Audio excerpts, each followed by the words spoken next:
And we're live. Roll up, everybody. Gather, come join. One man, come join. A crime has been committed within the West African state known as Nigeria. An elderly, lanky, languid-looking Fulani man was seen shuffling away from the scene of the crime. The Aboki guy has been identified as a character known as Malam Buhari. Buhari has been a band boy. Come join, gather. One man went to mow.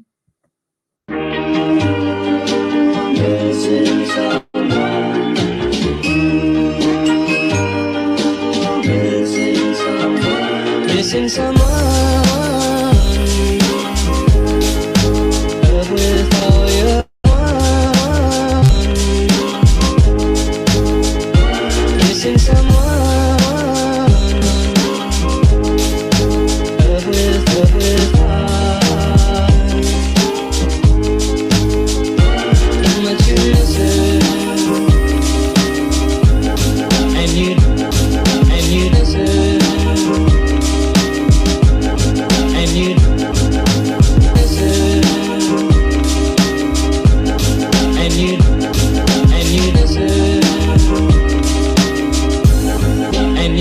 Right from the start,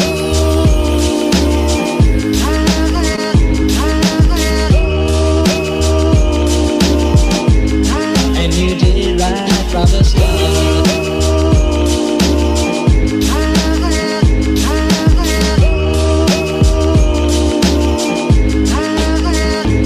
Missing someone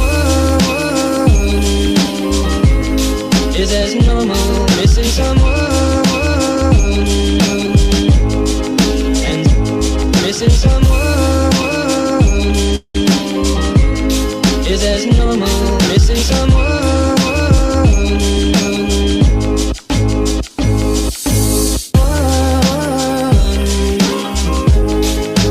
with all your missing someone with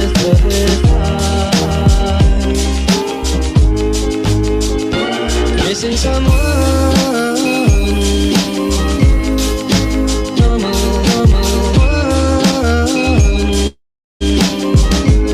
I am sad and so low.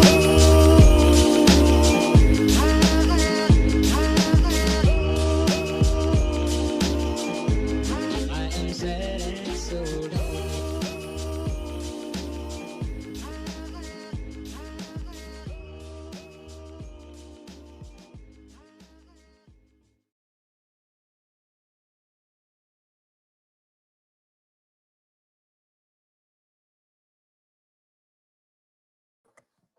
So gather, come join. One man went to mow. Your favorite or your man, your friendly neighborhood or your man. Matters arising, matters Nigeria related. Back after a short hiatus for reasons of taking that vaccination that they have been telling us all to take. But then, of course, some of us are not suited to vaccinations. Some of us are just suited to agbo. So you don't give an Oyo man vaccination is what the lesson I've learned from this little hiatus I've taken from the sessions. But back twice as nice, stronger than ever. And here we go at it again. So the headlines, 100 million naira bounty put on Nnamdi Kanu. So the Fulanis are fed up of him now, and they want him done truly and properly. So we'll be looking at that. The United Nations looking to intervene now in this Nigerian matter and settle it once and for all. We'll be looking at that as well. And the Yoruba speaker, of, not the Yoruba really, but the speaker of the Lagos State House of Assembly, who happens to be a Yoruba man, he is now coming to nail his colors to the mast of the Biafra Oduduwa movement. So we'll be looking to that too. So plenty to go through, and anything that emerges in between, you know how we do it, you know when we do it, and you know why we do it. So gather, come, let's do it together as we kick off in the eastern quarters and we go to their Alpha 1, their favorite son. As guys, I bring you this. 75 northern groups place 100 million naira bounty on Nnamdi Kanu. So enough is enough, is what the Fulanis are saying. And of course, when the Fulanis say enough is enough, it only ever means one thing, Yamutu, by way of AK-47. So Yamutu, by way of AK-47, as again, 75 northern, or AK-45 rather, or 47, you know what I mean, 75 northern groups placed 100 million naira bounty on Nnamdi Kanu. So now let's not find out exactly what their buckets are up to this time around.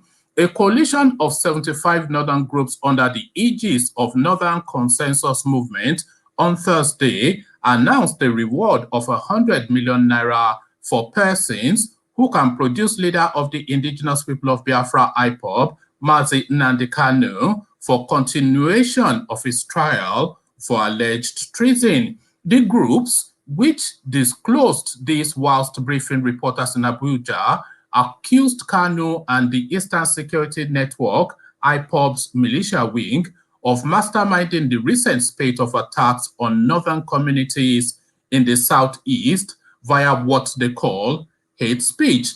Speaking on behalf of the coalition, Dr. Awal Aliyu, Speaking on behalf of the coalition, Dr. Awal Aliyu, they urged the United States of America, the United Kingdom, and the European Union to facilitate Kanu's repatriation to Nigeria to face the charges against him. Aliyu said the Northern Consensus Movement, an amalgamation of more than 75 civil society groups of Northern extraction, has taken it upon itself as active citizens of this country, Nigeria, to state in unequivocal terms that we are declaring Nnamdi Kanu wanted for crimes against humanity and for instigating the killing of innocent Northerners in the Southeast via his hate speech.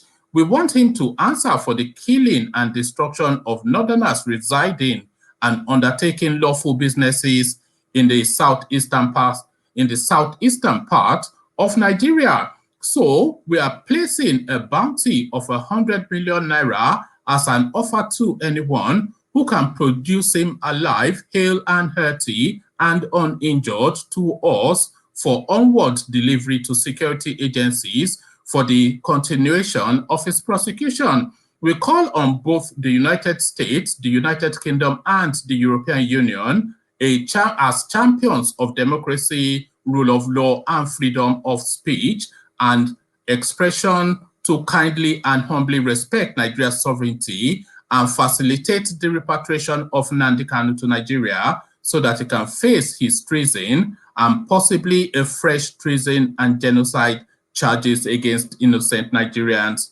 in the country. So that is the long-winded and badly written piece that translates and tantamount to produce Nnamdi Kanu. They are wanting him alive, but then of course we know that alive is not in the lexicon of any Fulani man. So AK-47 to the Alpha 1 of the Igbo race. This is what the Fulanis would have. What would the Lagosians have though? Guys, I bring you this. Biafra / Yoruba nation, no crime in seeking separate nation. Lagos Speaker, Obasa. So this essentially is a Lagos state position because of course, you don't get more official within the Lagos space than the speaker. You only get more official if you are the governor, and I don't think the speaker will speak out of a tandem with the governor. So again, Biafra / Yoruba nation, no crime in seeking separate nation. Lagos Speaker Obasa, the attribution. So now let's now see what is coming out of Echo for Show. The Speaker of the Lagos State House of Assembly, Mudashiru Obasa, has admonished the federal government to dialogue with groups seeking for secession from Nigeria. Obasa made this statement during a debate on a motion about the 22 years of unbroken democracy in Nigeria raised by Honorable Setoji David. He condemned the deployment of military forces to the southeast, adding that the move won't achieve the desired result or quell the agitations there. So he goes on to say, he added, Yes, he added that it was no crime to agitate or seek for a separate nation. There is no crime in seeking for separate nations within an existing nation. He explained that the right to protest should not be taken away from Nigerians as long as such right is not taken for granted. Obasa encouraged the government to follow the path of dialogue, pointing out that Nigerian lawmakers must work hard to rejig the 1999 constitution. However, Lagos Assembly members praised President Buhari for declaring June 12 as Democracy Day. So they always feel that they have to sweeten this guy up anytime they condemn his plethora of wrongdoing. Because, of course, the right to ask for secession is a fundamental right because it comes under the right of free expression.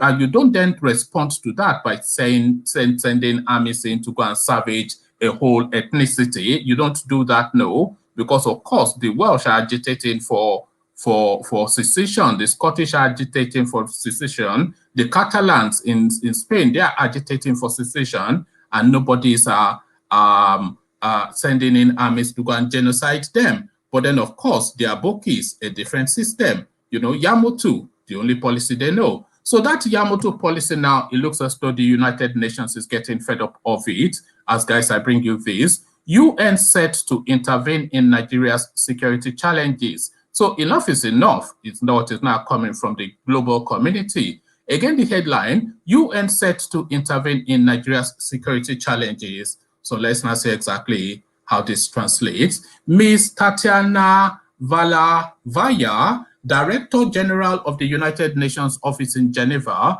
has disclosed the UN's Ms. Tatiana Valavalo. Yeah, I'm not going to attempt that name again, so I'll just call her Ms. Tatiana. Ms. Tatiana, Director General of the United Nations Office in Geneva, has disclosed the UN's plan to collaborate with Nigeria to address the security challenges besetting the country.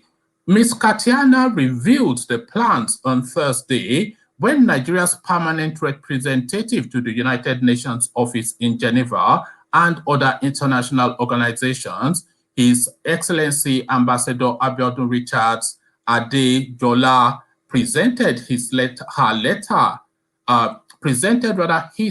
of credence to her. So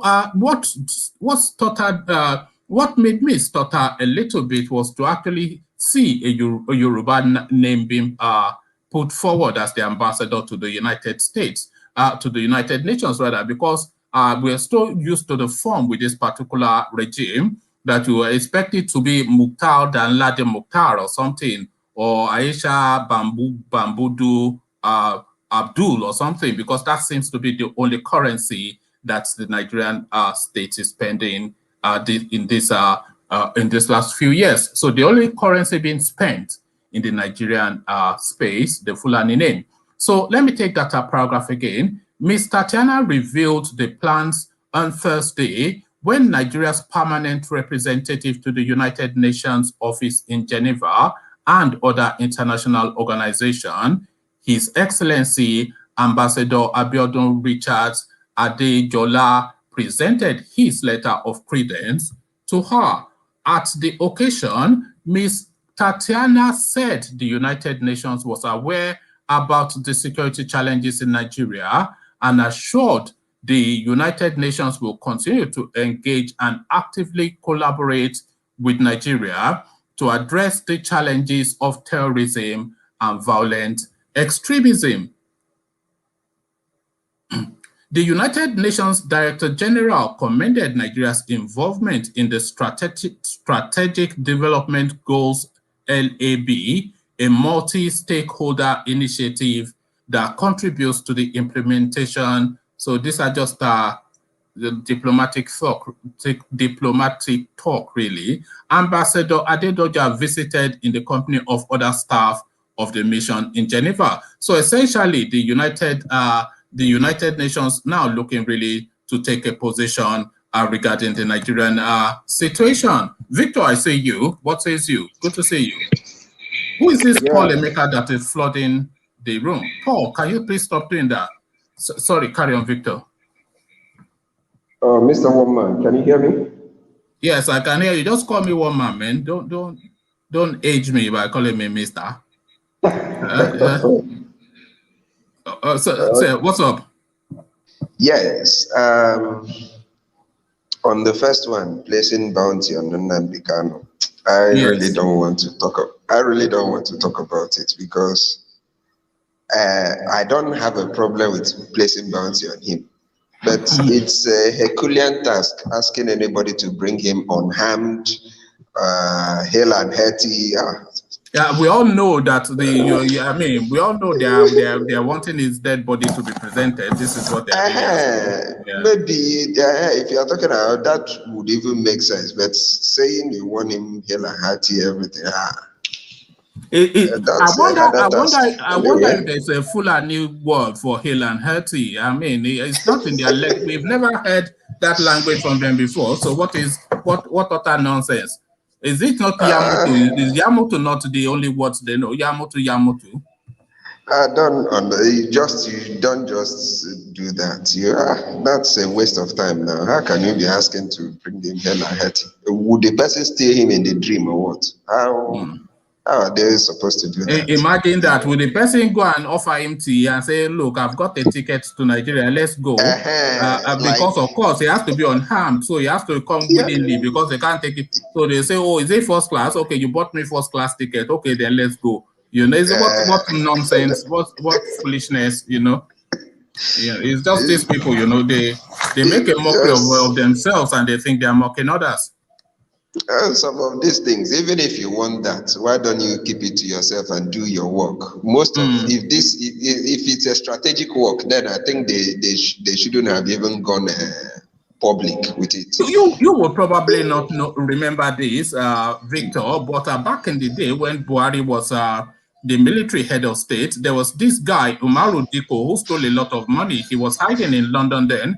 All Buhari did was to send people to go and they kidnapped him, put him in a crate, and they nearly got him out of London before the British police went. So they know how to do it. It's not, you don't tell them that you don't put bounty out and say go and bring him. Make sure he's make sure he's sipping champagne all the way to say prison. I mean, nonsense. You know? Unless there is a juju that they know that can do that. Look at that. Unless there's some kind of diabolic means of doing that. I don't really see that happening. That's a waste of time. On the other ones, yes, the Lagos State Speaker pretty much lending the weight of his office, which would then have to understand to be the weight of the Lagos State space, because the Lagos Speaker cannot be speaking out of tune with the state. So he's now lending his voice to the agitation for secession, putting it under the cause of fundamental human right and free speech. So Lagos State essentially declaring for Biafra and Oduduwa. Well, there is this thing called truth. It may be delayed, it may take time, but the truth is always the truth. Like, there is really nothing wrong in what he has just said. That is the simple truth. I think the only thing that delays truth is maybe the heart, the willingness to say it, you know, the guts to say it. But it's the simple truth. There is actually really nothing wrong with it. Actually, there are a lot of divorce cases in Nigeria. Husband and wife, even as little as that unit, just two people, they can divorce. So, but Ovie will have us believe that is just Ovie will have us believe that it's just politics. That he was saying the other day, wasn't it that Sunday Igboho and Nnamdi Kanu, they are essentially Tinubu stooges. That is just using to beat his way into Aso Rock. So, what do you make of that? He's really placing too much. He's really making Tinubu the alpha and the omega. Sorry to say. See, some of these things, some people are different. It's high time we understood it. It is very fanciful to think that these guys are being remote controlled. It's very fanciful to think that way. All right, but can some people actually believe that some others are different? Some people can actually be different for no just reason, just by their decision to be different. So far, I have seen a lot of consistency on about this Nnamdi Kanu. If not, see, the reason why I am Catholic today is because of their culture and their consistency. They are consistent with what they want. They are consistent with their usually it's not beliefs. because of Nnamdi Kanu that you became Catholic. No.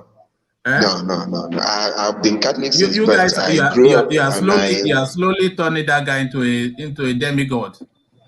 No, and it's just some chancer from Uma here. It's now a superstar all of a sudden. No. He didn't make himself a superstar.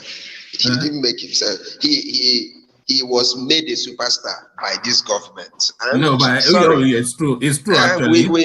It's true actually, because before they did that Python dance, the rest of us, we just used to laugh at him as a joke. But after that Python dance, now we started to say, okay, no, this is too much. The day I even started taking him serious was the day I saw him in court shouting that you cannot jail me. I was asking myself, where is this confidence coming from? You are in the den already. You are in the lion's den already. And you are right there screaming that you cannot jail. I was like, this guy, what is he trying to achieve? I have a theory about that. People like Nnamdi Kanu and Showore, I have a theory that they've made up their mind that for what they are doing, the ultimate price that they can pay is their life, and they are willing to pay that price. So if you are willing to sacrifice your life for something that you have put all your chips into, then you get to speak like that. Because of course, if it was a man that was fearing for his life, he would not have that tone. But if he had that tone, knowing that what is the worst these people can do to me, they will kill me. There's nothing else that they can do. Because and they can't kill him twice. So no matter what fraud they used to kill him, it's only once. So I think that is what emboldens people like Showore and Nnamdi Kanu, because they are willing to make the ultimate sacrifice for what they claim they believe in. Yeah, exactly. And there is also this Sunday Bobo. See, he's that one is just a businessman, isn't he?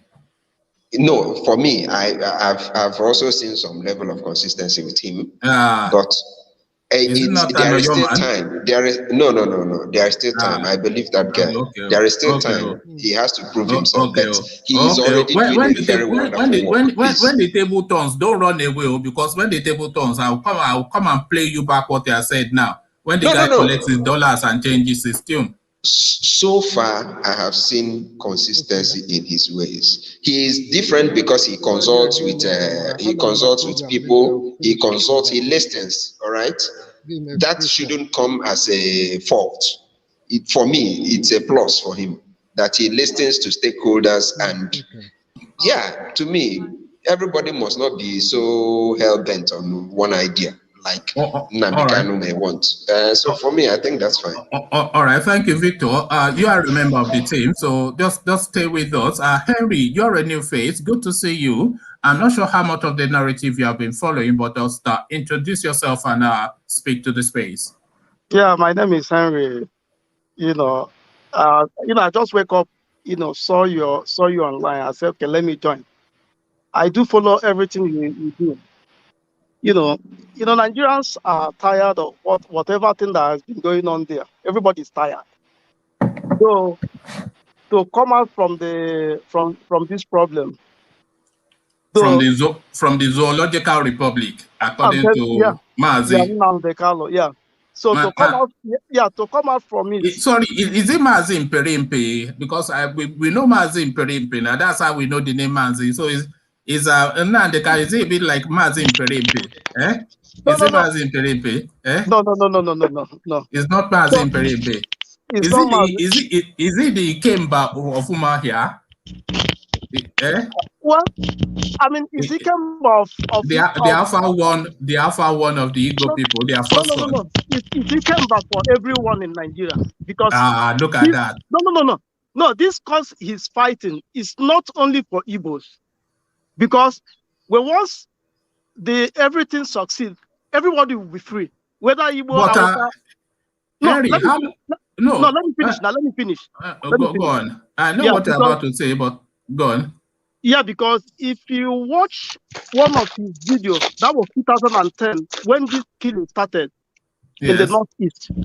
You know that, I mean, he came out in London to protest, and he was protesting as a one Nigerian person. He wasn't protesting as a Biafra or as an Igbo. No, he was He was protesting as a Biafran because he feels that killing lends to his narrative. Nnamdi Kanu only acts out of self-interest. He has no interest outside of self-interest. Don't let him confuse you. One man, I disagree with you. If you watch that video very well, that was when all these things started. Yeah, if you watch this video very well, okay, that was when all these things started. So, if you watch your neighbors are complaining, Abi, too much passion about Nigeria. Yes, he was. Yeah, he was. You know, talking about Nigerian states. You know how the government have let the people down. You know, so from there. Hold on. What he was saying, did it not lend to his Biafra narrative?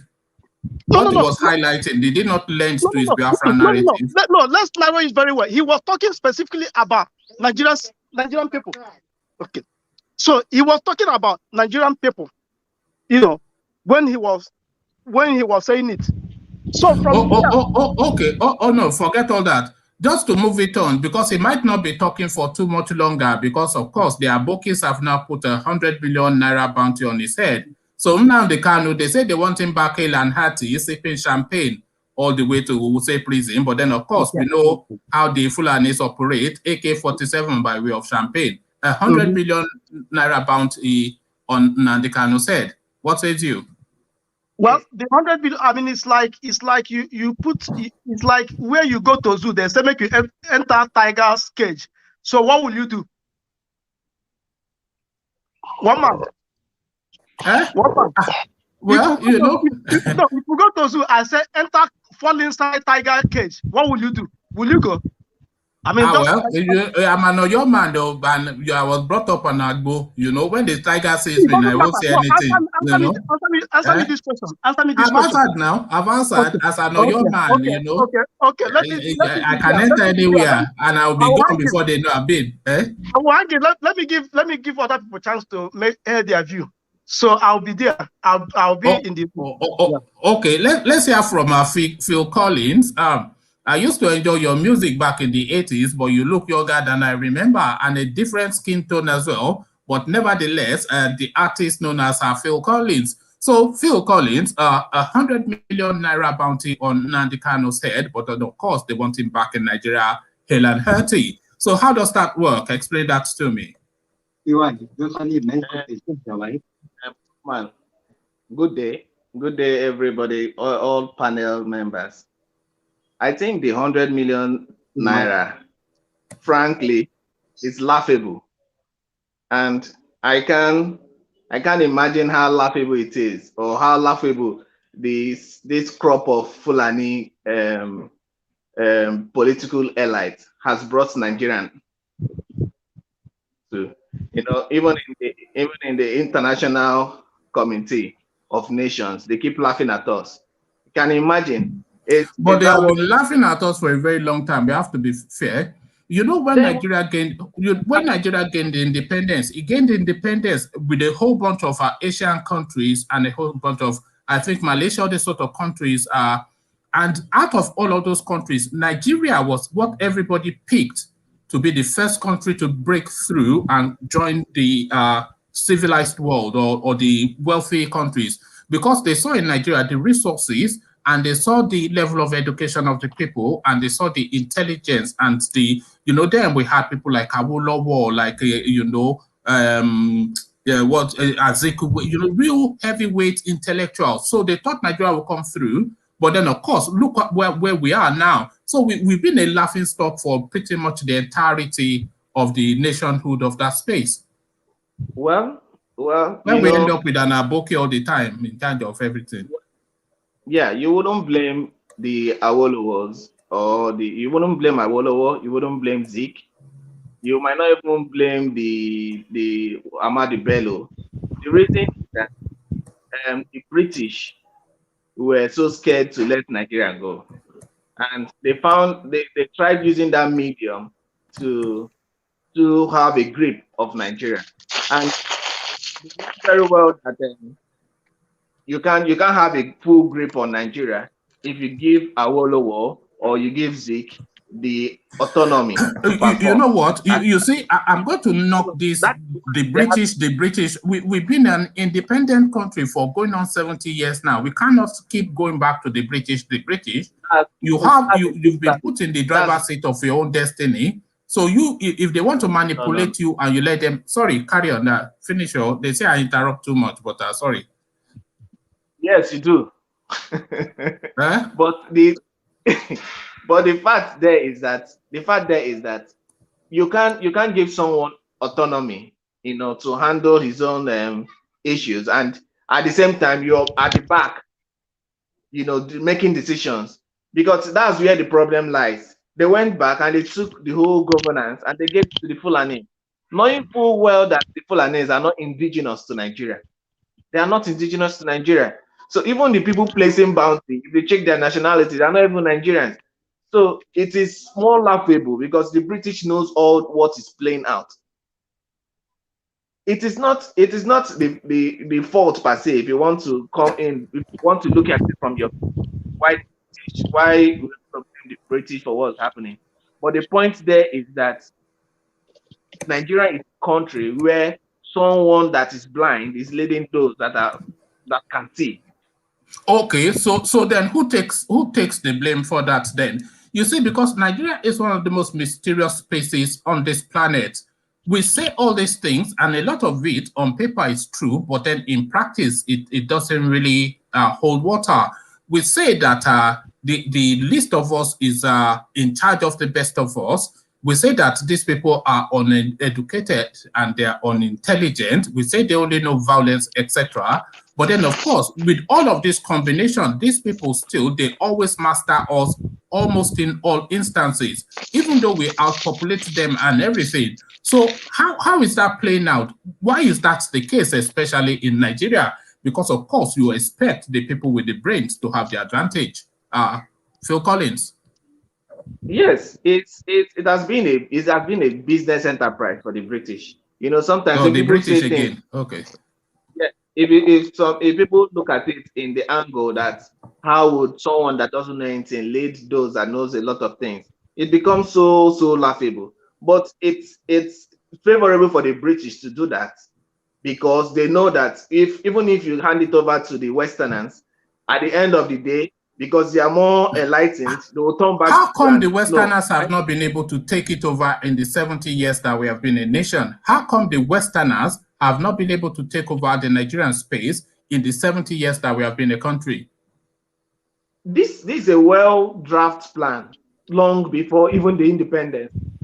This is a well-drafted plan by the British long even before the independence. Yes, you can blame us as Nigerians or our political elites. Yes, you can do that and you'll be justified. But then when you look at it critically, you'll find out that the British are still having a grip on the British again. Yes. And when are we going to take responsibilities for ourselves, Phil Collins? It is the British, it is the Fulani, it is the price of Gary, it is because the something or the other. When are we going to take responsibility? It is always, I mean, come on, man. Come on. Yeah. When are we going to take responsibility? It is the British. The British will always be the British. Are we asking the British to stop being the British, or are we going to be ourselves? If you look at it from the point I'm coming from, you'll know that this is the time we have to take it out from wherever or whoever is holding it. Our destiny now lies in our hands, and that is why most people now are now looking up to self-determination as the only way out, because they have found out that yes, it is in our hands to do that, to take decisions. And who is getting the credit for that? The Ikemba of Umahia. Well, you know how. I give him the credit now. You want to just give him the credit, eh? I'll give it to him.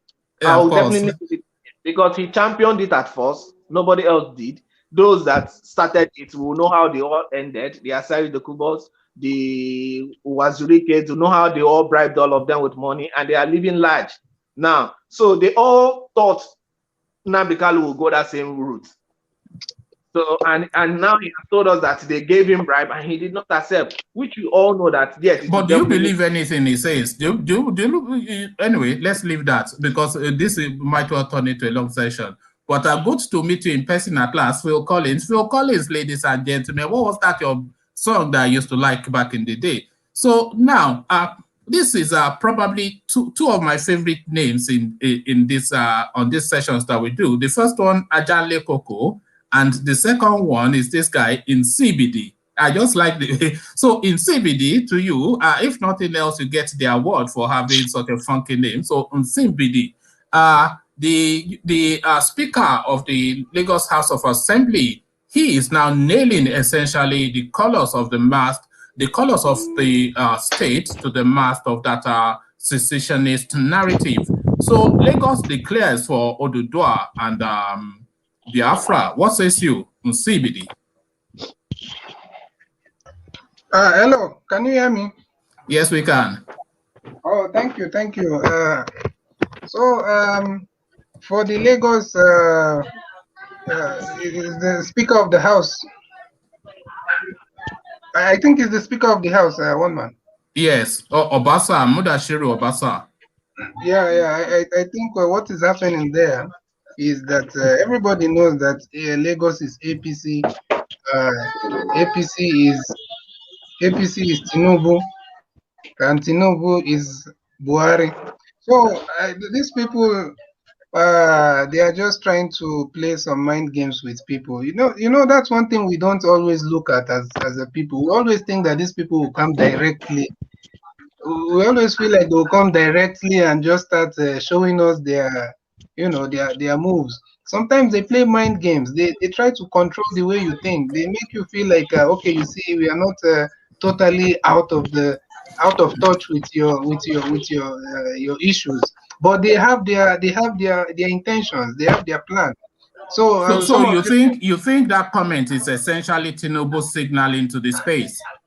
Yeah, they're just trying to appeal to some, the popular opinion, the masses, or should I say, the popular view of people, and they are just trying to shape your thinking for you to feel like,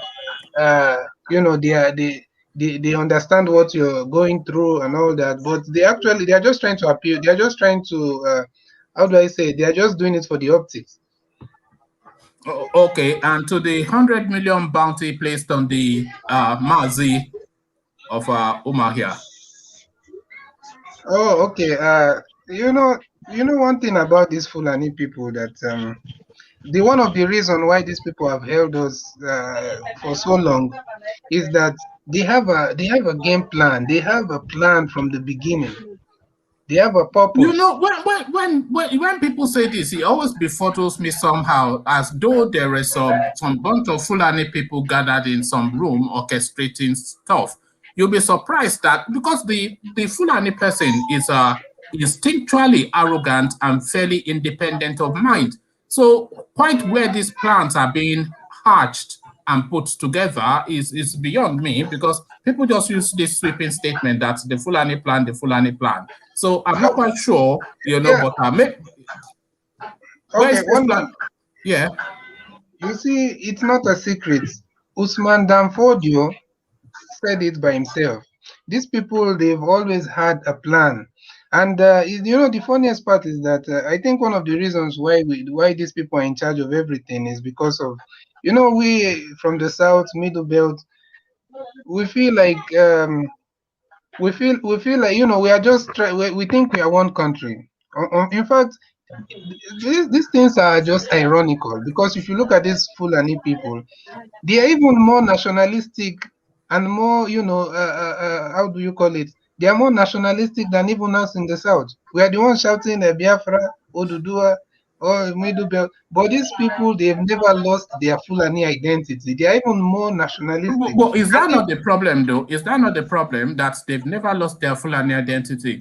I don't think out of all of the composing ethnicities within the Nigerian project, we put it that way, out of all of the composing nationalities, I don't think there's anyone apart from the Yorubas that fully buy into and understand that Nigerian narrative. Everybody just sees it as just some country that they are forced to be under, or they are under by virtue of opportunity, but it is only the Yorubas really, for my understanding, that seems to understand the broad picture and the possibility of that country. So the Fulanis, as you said, they just see it as an opportunity to land grab and expand on their ideology and just loot the space. And they've never really, I mean, we see it from the Fulani railway that Malam Buhari is building to connect his people in Niger, because he doesn't even understand that there's something called Nigeria and is meant to be the president of the space. Yes, let me give you a little bit of how they did some of these things from my own findings and my own research. Or if you look at these people, okay, like someone was mentioning the British, and to be honest with you, we should not always, it's a collaboration. It's a collaboration between the British, the Fulani. No, it is just listen, woman, just a bit. Carry on.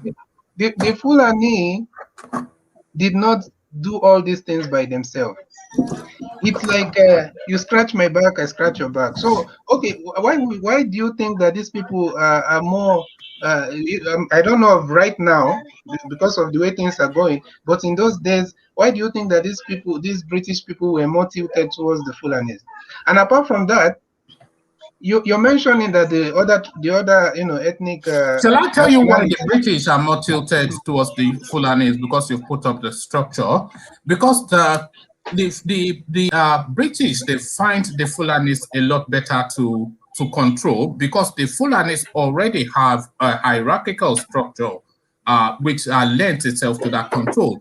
They have this Megida approach to life amongst the Fulanis. So you have one Megida at the top that can control a whole swathe of people. So long as you're able to get that Megida on board, then you have maybe 500,000 people, 2 million people, etc., because they always heed to that word. You hear them chanting sometimes when this Megiddo is passing, bowing, Shehu, Shehu, Shehu. So that's their mentality. You only have to control the lead person to control that swathe of people. But in Yoruba land, for every 3 Yoruba person, there's 4 opinions. For every 3 Igbo people, there are 5 opinions. We are very individualistic in the South, and controlling some Oba does not give you vestige over the people. So it's that vestige that they're able to get by virtue of controlling just a small number of people. That is really why they wait towards the Fulani. Reason, they're easily controlled. Okay, yeah. But let me also tell you this. That what you said is a very strong part of why these people are the British tilted towards them. But in another case, if you look at the South or these other ethnic nationalities from the South, you discover that these governors or those, should I call them the political leaders of those places, these people are not. They are no longer, even if they started as natural leaders, they are no longer natural leaders. Right now, they are employees of the Fulani, and that's why you find that there's nothing that their people says, even if they know the truth. You find someone like Debumayi will come out tomorrow, will say, Ebonyi State people, defend yourself. No, just a minute. Go on. Yeah, go on. You see them defend yourself, then tomorrow he comes and say, these Igbos are not marginalized. So one thing I'm trying to say is that why it seems like we in the South are not how do you call it? Are not sticking to our resolve, of self-determination, as a whole group, not just the masses. Why is that resolve not reflecting in the leadership? Because if you are saying that the leadership, they lack potency, but then you are saying that the mass they are all speaking towards self-determination, and we're saying that the leadership is a reflection of the mass. Why is that then not that language of self-determination, if not directly, but covertly coming out of the leadership? And by the way, we have close to 200 people watching. So if you're not subscribed, then you should do that immediately and right now. So just click on that red button so that next time we have over 500 people watching. So that's the support you can show. But to that question in CBD. So one man, let me ask you, do you think that the Fulanis, or should we call them the Fulani Caliphate, do you believe that these people will have this kind of control they have over the entire Nigeria without, if they don't have the control of the military or the security? No, they will not. They will not. This is the one thing that you see, this is the one thing they've always understood. They've always understood that violence is the means to control, and of course, the purveyors of violence are the forces. So they've institutionalized themselves within that the forces, and then even more so now than ever before. Now it would be almost impossible for the next Southern president to change the inflection of these forces in Nigeria, because they've just vested everything in their space. Do you know that they are creating a naval headquarters, a naval port in Kanu or something? Kanu that is landlocked and desert and arid. But anyway, in CBD, just carry on, because we want to make it a short session. Yeah, sorry. Yeah. So, can you hear me? Yes, we can. Okay. Now, just let me divert a little, and I'm only diverting just because I want to bring you to the point I'm trying to make. Now, if you look at this military, the way these guys gain control over the military. Okay, let me start like this. They gain that control that they have over the military is what they have used to intimidate the so-called Southern leaders, and that's what they are using to keep them in check. The security, because they have control of the security architecture. Then now when you go back to I'm not trying to talk about the Biafran war or anything like that. I just want to point out something. Now people sometimes they say that one of the reasons why the Biafran war happened is because what's the name of this guy from Anioma? Kaduna. They said he killed Kaduna. Yes, that he killed the coup. Yeah, that's famous coup. But yes, 1966.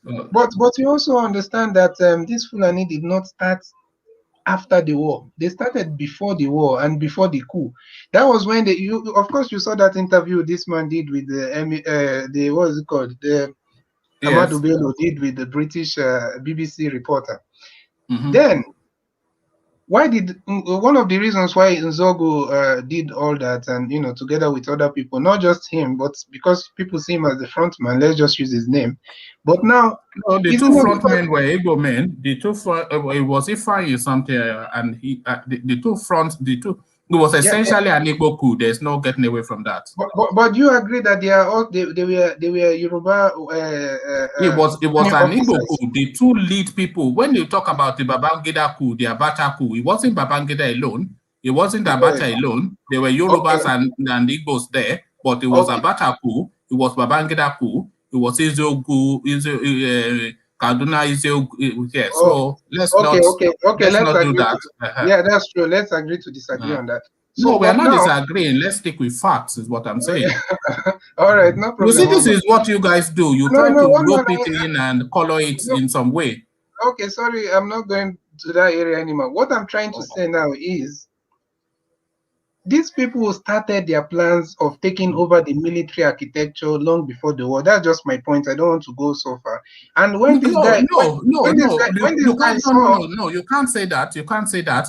Because before that war, the military belonged to the Igbos, because they were the educated ones, they were the officers, they were the ones that went to Oxford, they were the ones that went to Sandhurst, and they had control of the military. That is true. At least but now the hierarchy, if not the foot soldiers. Yeah. That's why I'm trying to point to your attention of something, because to be honest with you, before I say some of these things, I've actually, even sometimes before, when I see your topic, I do a little bit of a refresher on some of these things, so that when I come here, I just tell you the things that at least I'm sure about. But what I'm trying to tell you, well done, by the way, unlike Starman who come here and make up stories. yeah. So what I'm trying to tell you is that it got to a point that these people started systematically, how do they call it, getting rid of the Southern soldiers. And when this, the thing is that I'm not endorsing, or I'm not, like, to be honest, I don't really support what they did. I think they would have done it in a more, in a better way. But to be honest, those things happened because of the military officers from the South then saw that these people are trying to get control of the military, and that's just what they needed. Once you control the military, you control everything. And that is what happened after the war. Unfortunately, to be honest, the South, or should I say the Biafra or the Southeast, they lost that war. And now the Fulani made sure that they grabbed that space, and that is how they are maintaining that control. And they won't leave it, because that's the only power they have. And that, having that military power, is what they are using to control everything in Nigeria right now, controlling our lives up and down. And one thing also that we don't understand is that these people have a game plan. We think that they are just trying to be they are doing nepotism or whatever. These people, they have a game plan. We are living peacefully. We are trying to coexist. We are trying to speak grammar. You see some people from the South talking about any plan. That's it. Just put it straight. They have No, I agree with him. They do have a game plan. Clearly, we see the game plan fleshing out. We don't have a game plan. We don't have a game plan. I disagree with you when you say. No, we have two different. No, we have a game plan, but our game plan is different. Our game plan is. What is the game plan? Yeah, I'll tell you, but you have to give me the room to say it. Our game plan is to create a Nigeria that will serve as a beacon to the world. Their game plan is to create a Fulani hegemony as part of a greater Ahmedu Bello narrative, Danfodo narrative, which comes from the Middle East. So this is a religious-based, ethnic-based agenda with nothing to do with Nigeria. And our game plan essentially is a Nigeria. Look at what the black people have created, sort of thing. So the different narrative. How do you make a thing or a place better if you are not in control of that place? That's true. How do you mean? That is the game plan. That's what the Fulani take over the space first, then you control. You rule it the way you want. You don't just sit down and say, but to what end? To what end? To what end? If you say you want Nigeria when you want destination, yes. When you want something, you are going to have people who disagree with how you want to arrive at that spot. So the best way to counter those people is to make sure you take control first. And that's exactly what the Fulanis are doing. To what end? To what end is the question. You can take control of anything. You can drive a car to a destination, or you can drive it over a cliff. You still have control of that car. Just look at history. Look at this. When the British were in control of the world, how did they do it? They have to conquer every space available to them first. And that's why me and you are speaking English today. And to speak to what narrative? That's why me and you are speaking English today. Exactly. So that is the point. So they have a plan. The plan of the British was to conquer the world first, then implement whatever they did. So what are you saying that disagrees with what I'm saying? You are not saying anything that disagrees with what I'm saying. The Yorubas, we do have a plan. The Fulani do have a plan. And the plan is that I've just... this is what I just expanded to you. You cannot make anything better if you don't control it. That's what the Fulani are doing. The Fulanis are not seeking to make anything better. The Fulanis are seeking to promote what their masters in Saudi Arabia have instructed them to promote. That's how you find what they are doing. The most important thing is that they are carrying their aim and they are doing effectively well. Well, because you cannot say you want to make a place better and you are not in charge. The Fulani say, we need to conquer this place first before we make it the way we want it. You see, this is what I keep saying. It's a clash of civilizations. In the world. Listen, the Americans, the Chinese. It's a clash of civilizations. The Yorubas and the Igbos and the Southerners, if you let me use a different analogy to make the point, and you may well feel that this lends to your point. But when the French and the British were clashing, then the French used to fight under rules of civilized fighting. You know, you fight. What are they fighting for? What are they fighting for? They were fighting for space. They were fighting for supremacy. They were fighting. That is what the listen Fulanis are first. doing. You never listen. Okay. Let's go back to CBD. In CBD, No, how do you pronounce your name? I'm listening. No, I really want to learn. Yes, the French were fighting. The French were fighting via civilized rules, and the British were fighting just for the purposes of winning the fight. So the British, they were using longbows and all sorts of like vicious techniques, but the French, they were fighting via civilized rules. So that is really where the dichotomy is between the Northerners and the Yorubas or the Southerners. The Yorubas are two. Yeah. So it's essentially just a clash of civilization. No, but this is where we are getting it wrong. In the rules of war, in this fight, there are no rules. The aim is but we're not at war, are we? We're meant to be at nation building. This is meant to be what the plan is. Saying. No, that's what I'm saying. The people who are actually carrying their agenda and so we are at nation building, and they you are cannot build a nation if you are not in control of that nation. It's as simple as that. You are not in control. How do you build it? The Fulanis are in control, and they want to make it the way they want it. Either we like it or not, it's not up to us to either go against it or support it. Okay, well, certainly we're not going to support it because the Yoruba, there's no history of Emir in Oyo land, and there will never be till the end of time. But Nzibidi, am I pronouncing? Tell me how that name is pronounced first. Because they have the crazy roots in Oyo. That's the only Southeast they have space. They have the crazy roots in Oyo, and you are saying they will not have they have the crazy roots in Oyo. Where is the grazing route? It's one of the two southern states they have grazing roots in there. Who told you that? You are turning into Starman. This is not me. This is not me. It's your lawyer, your illustrious son, Palana, that is saying it. That the only place that they have two grazing routes in the south is Oyo, and one other south is. You mean that they used to have grazing routes because there's no grazing routes in Nigeria anymore? Well, Buhari is bringing it back to life. So okay, well, good luck to him with that. So no. On a more serious note, how do you pronounce your name, by the way? It's in CBD, just the same in way. CBD, yes, in CBD. Yeah. Yes. I'm sure you'll be getting babes just off the back of that name. But back to the bounty on Nnamdi Kanu said, Yes, I was just about to come to that, Yeah. But to be honest with you, you see those people that came out, Northern Consensus Forum. You see, these people, there are two possibilities why they are doing that, what they are doing. They are either being pushed behind the scenes by this the so-called elites. I don't know if they even know the meaning of elites, when they call themselves elites.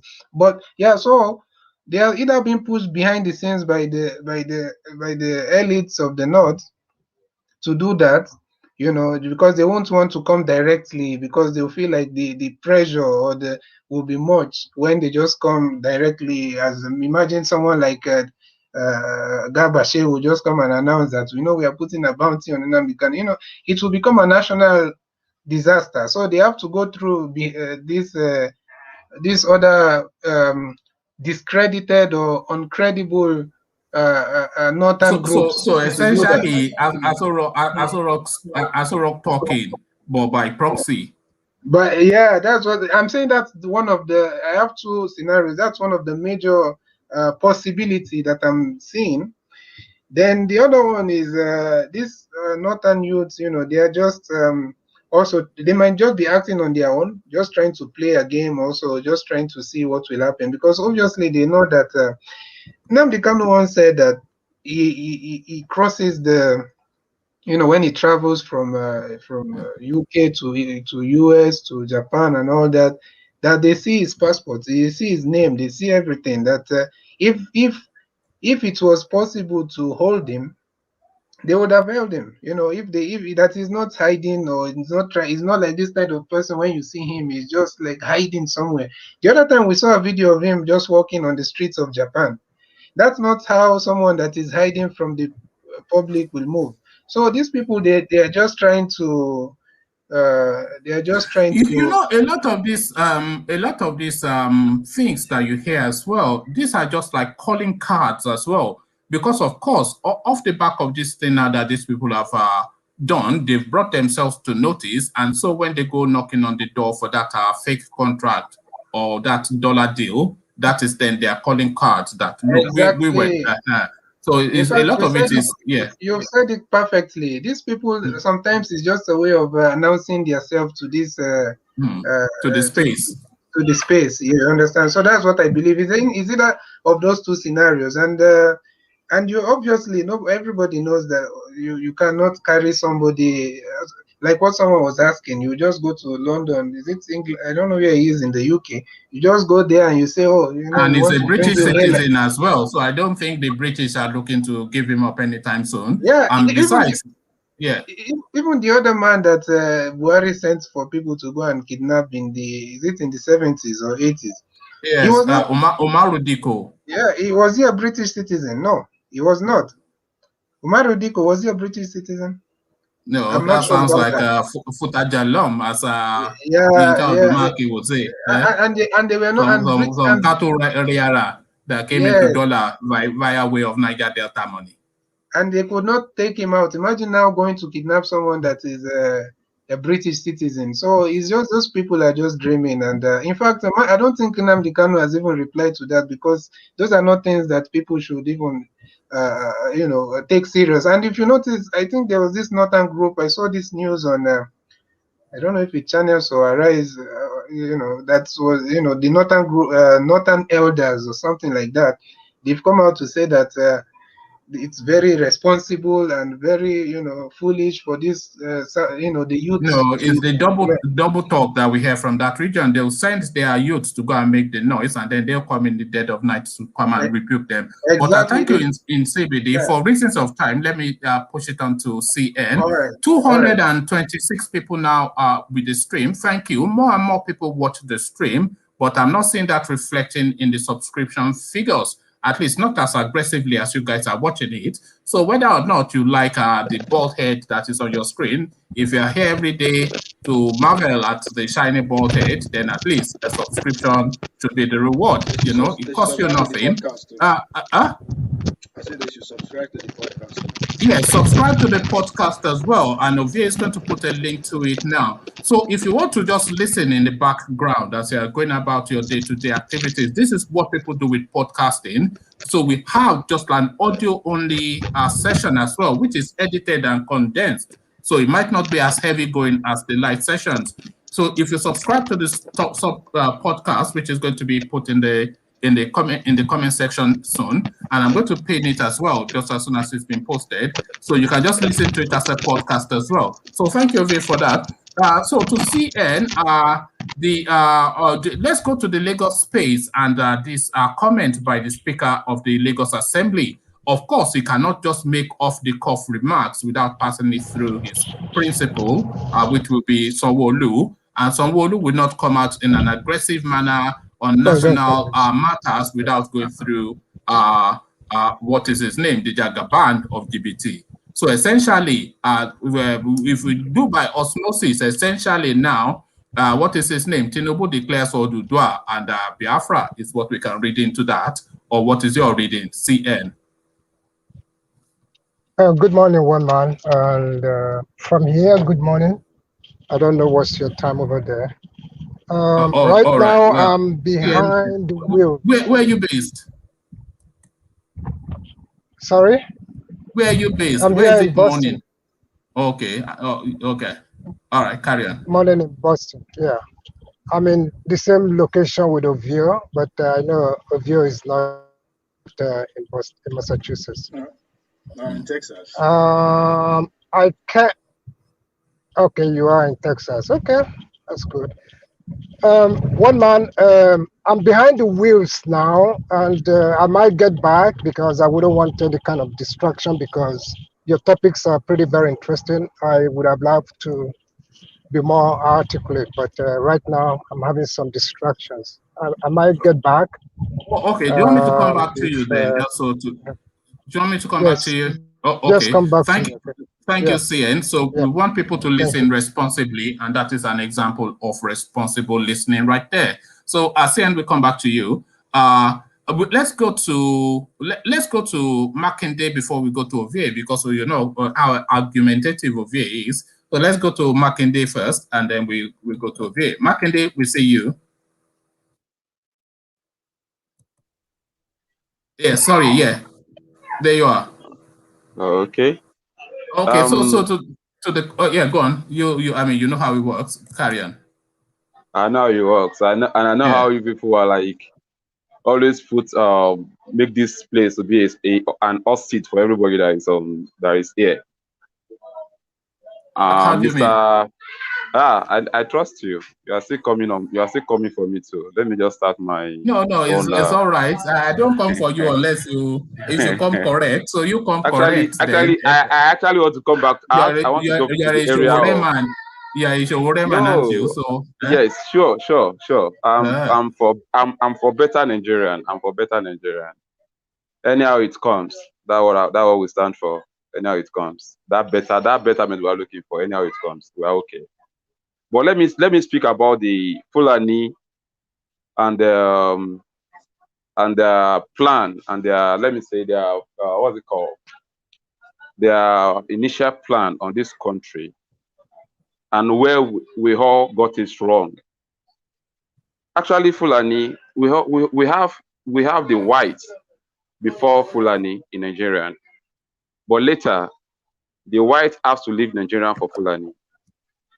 The whites, they actually came for religion and for their slavery, whatever.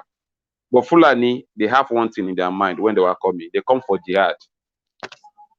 Okay? After they conquer some areas in the north. They came for the same thing. The whites came for resources, and they used religion as their calling, as what they hid under, and the Fulanis are coming for religion and resources. So they are both for the same thing. Fulani didn't came for resources. Fulani only came for what they were doing now, and what they came for is religion and what they were doing now. Because if anybody come for resources, after getting their resources, they will have left. And how can they leave when a land of milk and honey? Who would leave that? Why did whites left? Because they were forced to leave. Because the world had turned against that particular. Why can't we force Fulani as well to leave? Because the Fulanis are not that easy to. Because a lot of them are indigenous to the space, even though people tell you that they are not indigenous. They are a stranger. Okay. They are not indigenous. Right. They play their game. They play their game to penetrate the system. They are not indigenous. It's only they know what they want. All right. This Fulani talking about, they are not only in the north. You see, I interrupt a lot. I interrupt. You see, it's this pick and mix logic. People that just embellish to make a point. There are Fulanis that are indigenous to Nigeria. Of course, there are. You know that. There's no Fulani that is indigenous in Nigeria. Okay.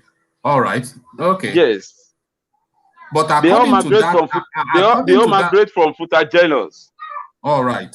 Yes, they are not Futajeni, I mean. Look at that. Okay, carry on, Makinde.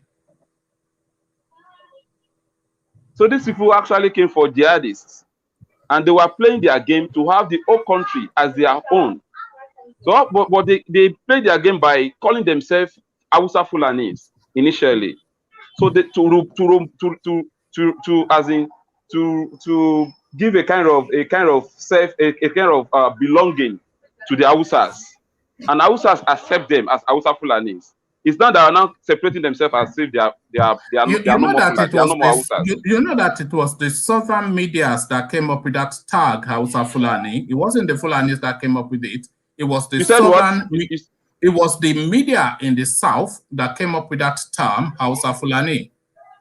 No, even if you ask Hausas initially, they call themselves Hausa Fulani then. No, they did not. That's the game they play to get themselves into the Hausas. They make sure that they play that game along with them. I always object to people embellishing, so you've embellished twice now. You're just Okay, let's just suspend reality and we go to fairy tale land. So tell us a fairy tale then. Oh yeah, tell us a fairy tale.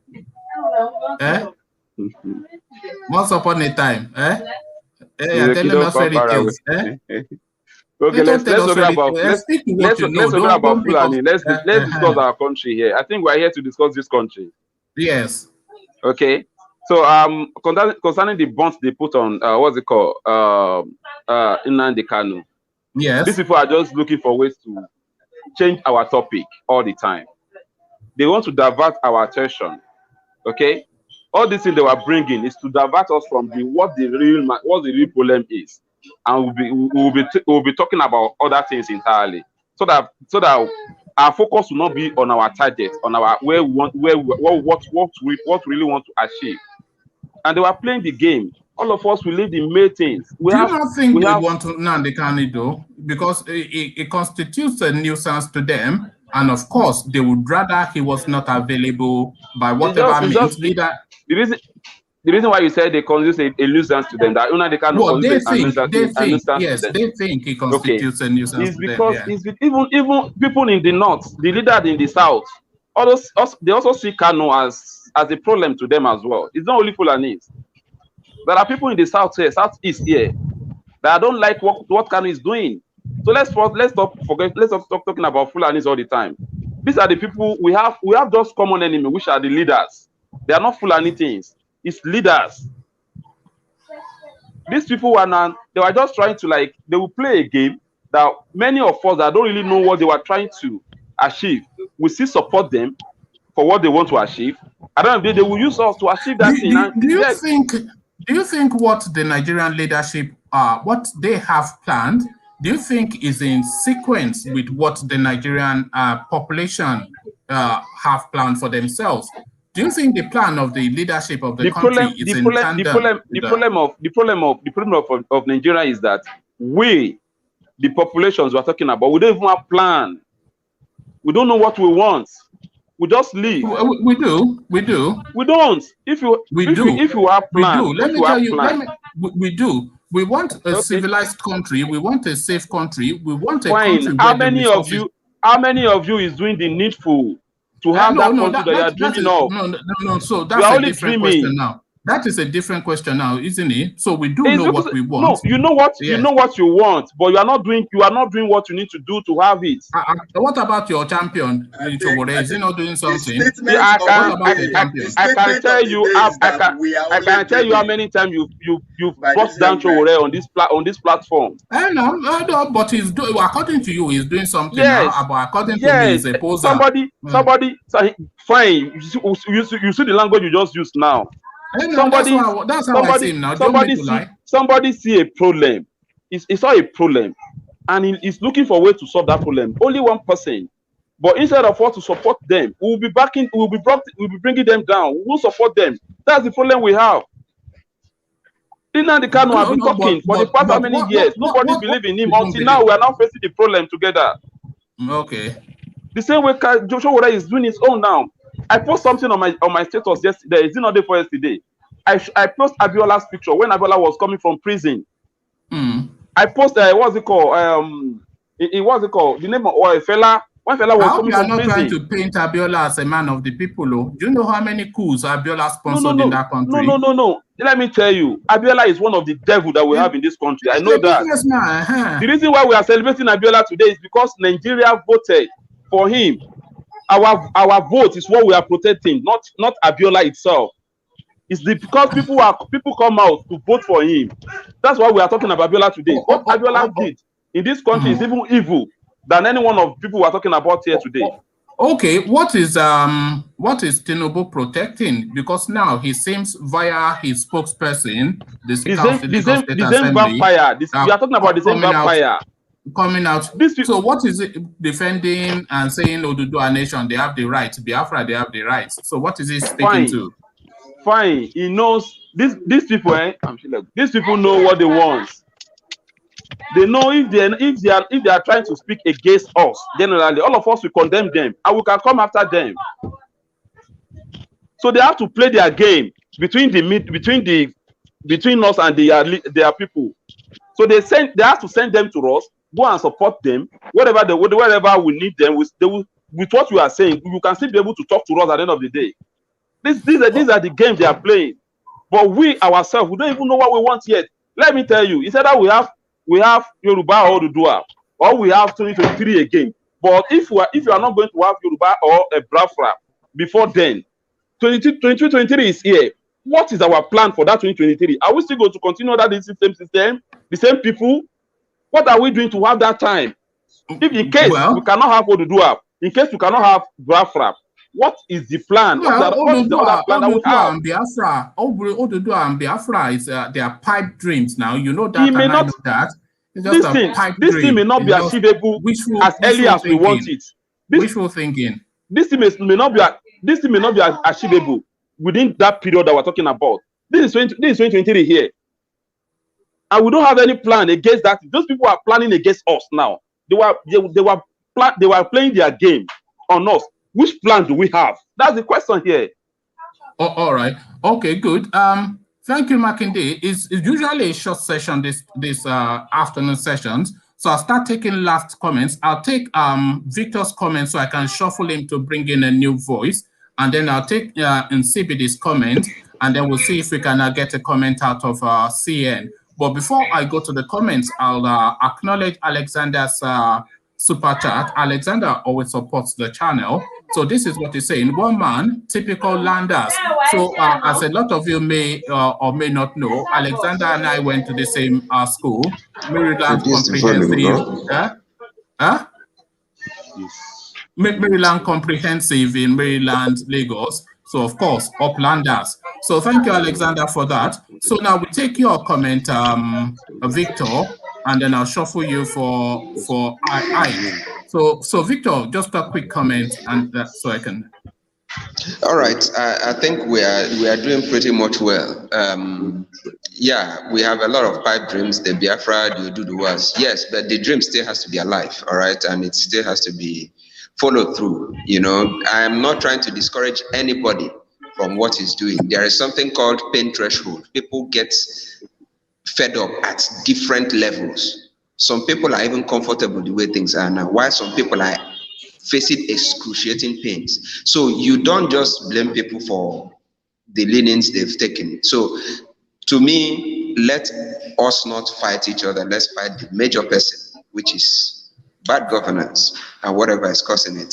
So we are doing very well. Thank you. All right, thank you, Victor. As ever, sensible word from Victor. Even when he disagrees, it does that so politely. You don't really know that he's disagreeing. So thank you, Victor, for those elegant words. And CBD, let's hear from you. Yeah. So one man. Yeah. Yeah. So just a couple words. Just a couple words to say, just as we start to round off. Okay. Sorry. So what I can say is that the sooner that the people from the south, the whole south, stop. Because I'm not saying this and please don't get me wrong. I'm not a tribalistic person. And the sooner most people from the start starts to see eye to eye with someone like Nnamdi Kanu, and you don't need to support, you don't need to be a member of IPOB, you don't need to, but the sooner you start to see reason to what these people are saying, and the sooner you start also seeing reason to what Igboho is doing, the sooner for all of us, the sooner you just have to add Igbo as Jaras just so that you are a funny man, you know.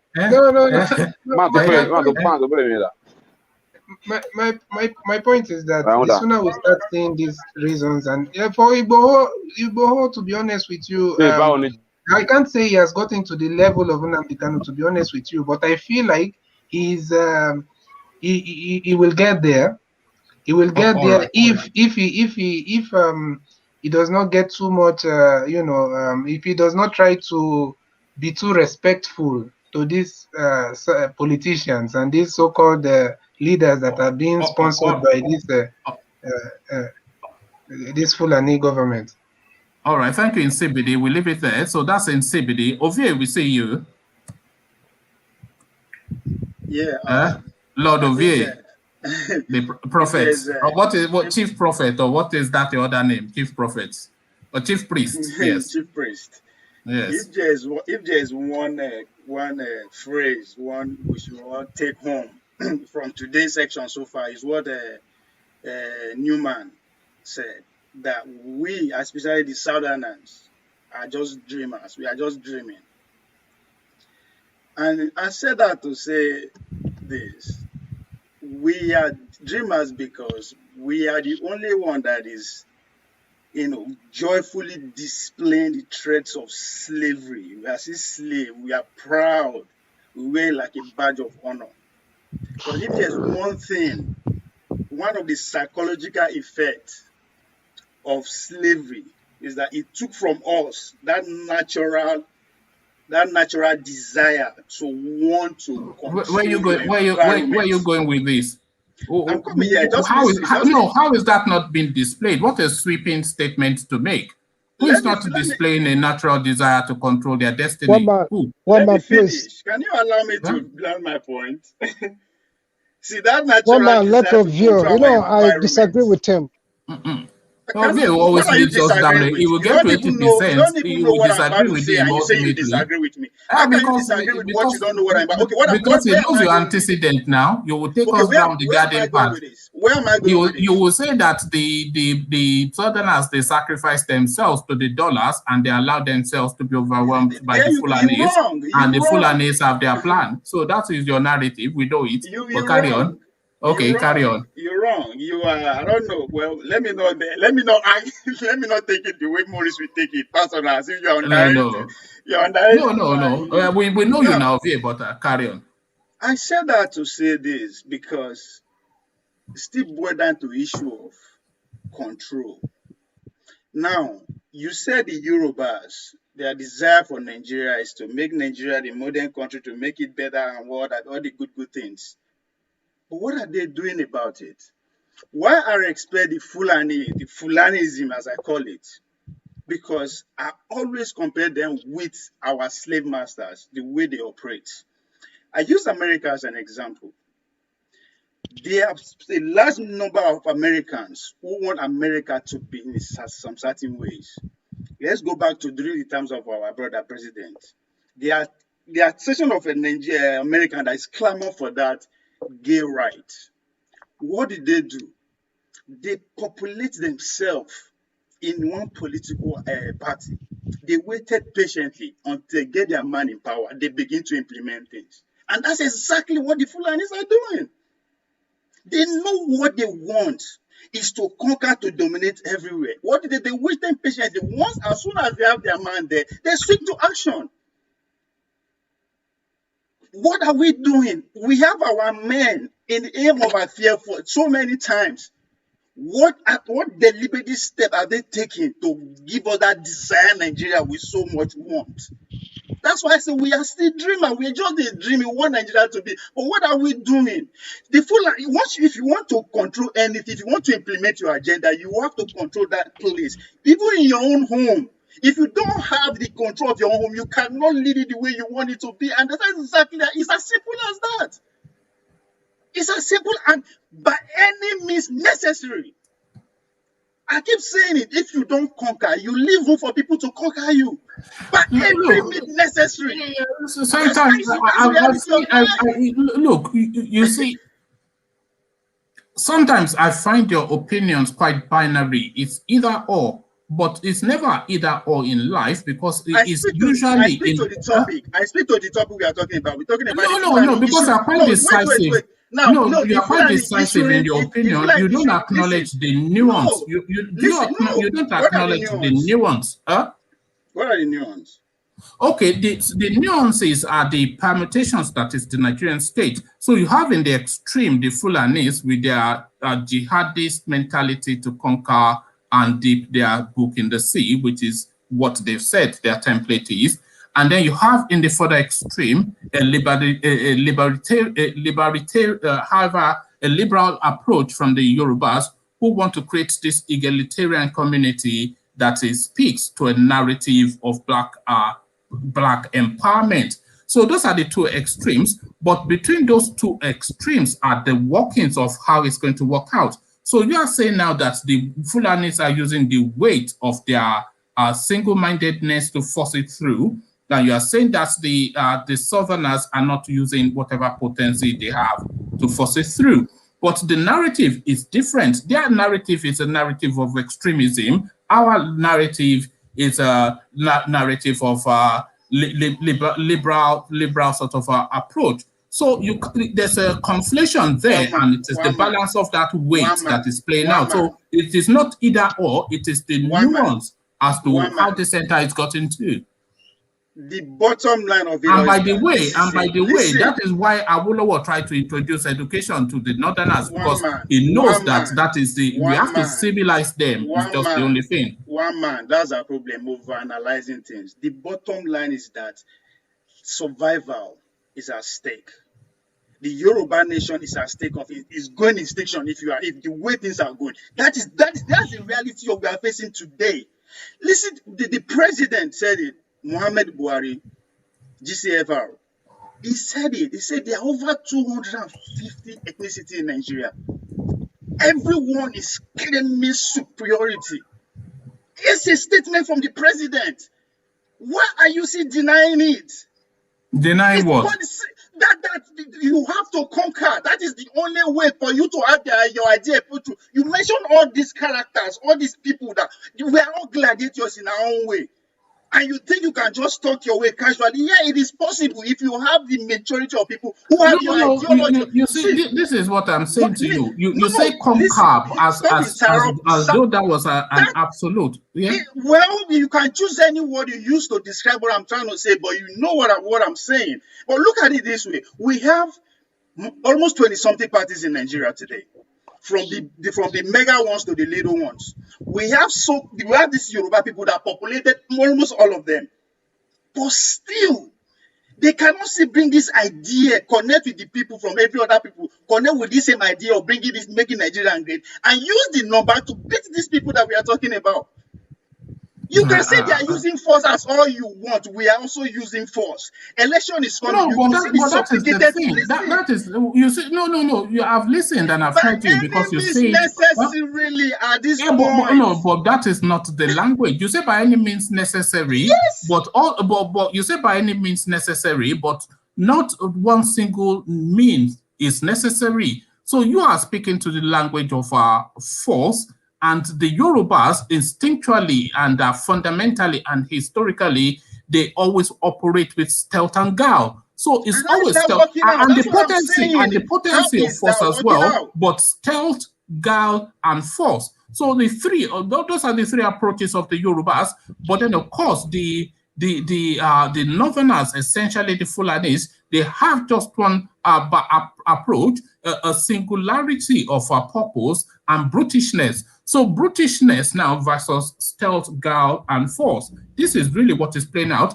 And it's not just a decisive battle, winner takes all. It is a process. That is why I'm saying to you that it is always in the nuance. So it's not just one of the extremes that just seizes, but the permutations as it plays out. And you have to remember, of course, Nigeria is an ever-evolving space. So it is not as though it is just as it is. So the narratives come up, the contentions come up, and then the contenders have to speak to that space. So there's a lot of it. There's a lot of nuance in that space. So it's not just one extreme of conquer them or they conquer you, or just this 17th century approach you charge with the sword and behead everybody. It's not Yamutu. The Yorubas don't do Yamutu. Listen, one man. The whole world, we all witnessed what happened in the last election in America. The Democrat had to go all out. When I mean all out, violent, changing law, whatever you necessary to make sure. You are painting a falsehood. You are painting a falsehood now. You are painting a falsehood. That was not what happened. You see, that analogy that you are using is the right analogy, but the coloration you are giving to it is wrong. Yes, the perfect example of a Fulani person would be Donald Trump, and he had all the power then.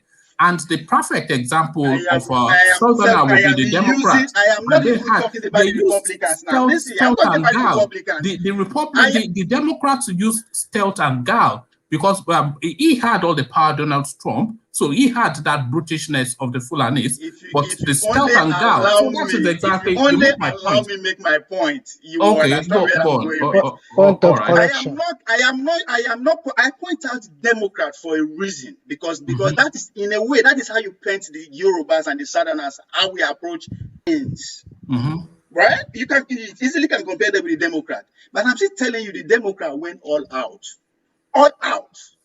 To go against people, to go against Donald Trump that you equate with the Fulanis. And guess what? Even that strategy, the Fulani are still better in that strategy than us. Because we could see it in 2015. They didn't use force. They just gambalas all of us. Say our brother is stupid, is imbecile, is mumu. We now when they sing that story. That is politics. That is people who know what they want and they will do everything to get it. This is what you do. You are conflicting. You conflict. I am not conflicting. Where I'm going is that it's not about what you know. It is not about what you know. It's about what you can achieve. You are conflicting. The Fulanis did not.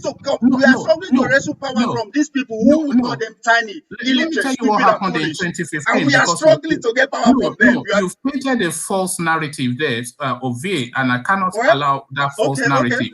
What happened in 2015 had nothing to do with the Fulanis. The Fulanis were essentially, Malam Buhari was actually used as a tool to force out Goodluck Jonathan, because the Tinubu group then, they needed that paradigm shift in order to put themselves in positions where they can get power. You keep looking for excuses for us. Who used whom in 2015? Who used whom in 2015? How can you say they use Buhari as in? As we speak today, they control 100% of that country. But you are using the narrative of the. You are using the narrative of 2015. We brought them to power. According to you, you don't get it, okay? I'm sorry to say, you don't get it at all. You don't get it at all. We're talking about how to get our country back here. And I'm telling you how these people are doing it. If you think that it was the Fulanis that used the Yorubas in 2015, then you don't get it.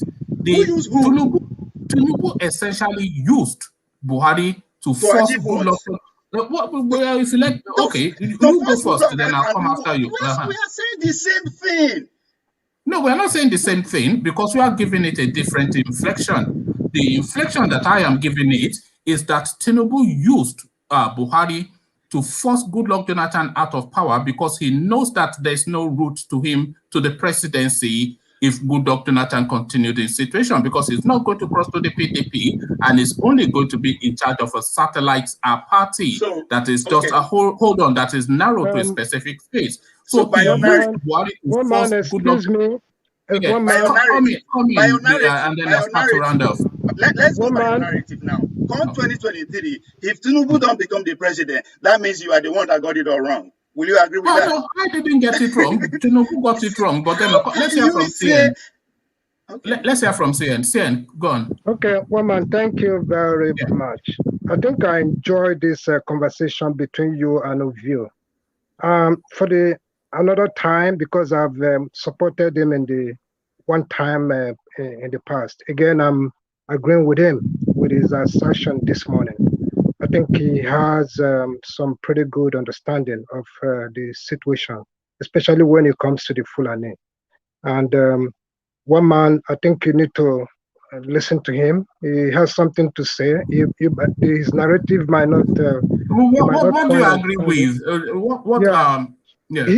I think Ovio is making a very good point, and everyone on this that are listening to you, he is giving us where the problem started from. What has he said that you agree with? So let me digress, but however, I don't digress. Don't digress. What has he said that you agree with? So I know then if to be honest, one man, forget about speaking because you've spoken a lot of English grammar.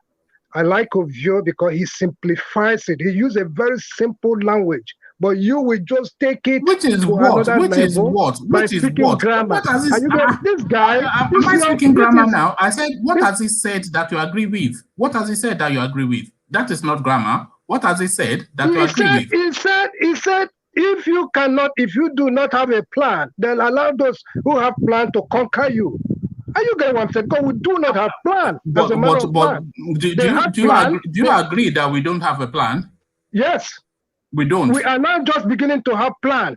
We All have right. plan. Okay, well, I disagree with that. The southeast has plan right now, and the northwest, the southwest, has begun to, have their own plan. Look, the Yoruba people you just described. Show us your result. The Yoruba you described. The Yoruba of the past. Listen, one man. The Yoruba of the past you just described are no longer that way. Are you hearing me? Stop! Don't be described. Things have really changed at this point because we are all enslaved, and we cannot give in to this slavery. And that is why you see the ongoing agitations.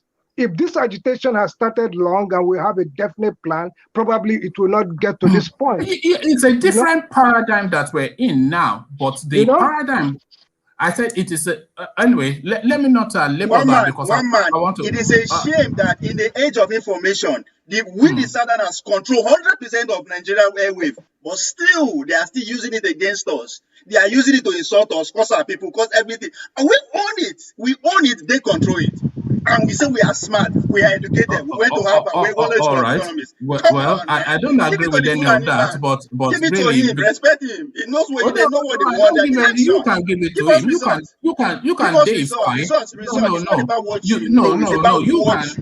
can deify. You can deify the Aboki all you like, but certainly not in Oyo Alaafin. You can see there's no Fulani deity in Oyo Alaafin. There's a grazing route in there, Ibadan. You know what that is? There's no grazing route in Ibadan. But let's hear from Ike. Sorry, Sima, for interrupting you. I'm sorry for that. No, it's fine. So let's hear from Ike, and then as I say to round up. So Ike, and then we'll have Bia round it up for us. So Ike. Sorry, did I mute you or did you mute yourself? Oh, there you are. Yeah, good to see you. What are you making of the narrative? Ovia is speaking sense apparently, but I might well be of a different thought. But what do you think? What they have to say? Can you hear me? Yeah, but we can also hear feedback from your system. So I don't know. Can you hear me? We can. Okay. I think I've been on your program before. I've been on your program before. I love what you are doing. And, no, hold on. We can hear a very big bounce back from your system. So maybe use a headphone or something. I'm sure you can hear it too. Yeah, it's not on a headphone. That's what I've been working with. It's not on anything. It's just on its own. So maybe use a headphone or something. I'm sure you can hear it. Okay. Yes, there it is.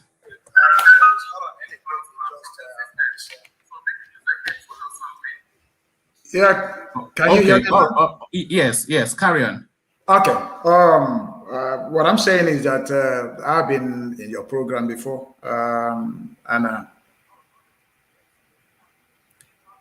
No, carry on. Yes, we're listening. Just speak to the space. Tell us what you're making of the session. Yeah. So the point is, we are not telling ourselves the truth. We need to be real. We need to be real about the situation we have in Nigeria. Nothing is working. We are not, everything is just what it is. We are not doing what we are supposed to do. Nigeria is too big for the head that is leading. Is too big for them. They don't know what to do. And so if we should be able to tell ourselves the truth, I mean, we will know where we are going. But as it is now, we are not telling ourselves the truth. We are being too compassionate.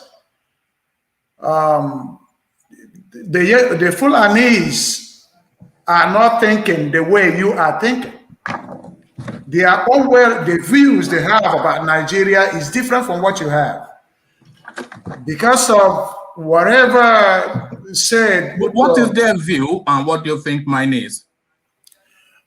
Religiously, they are going with their religion.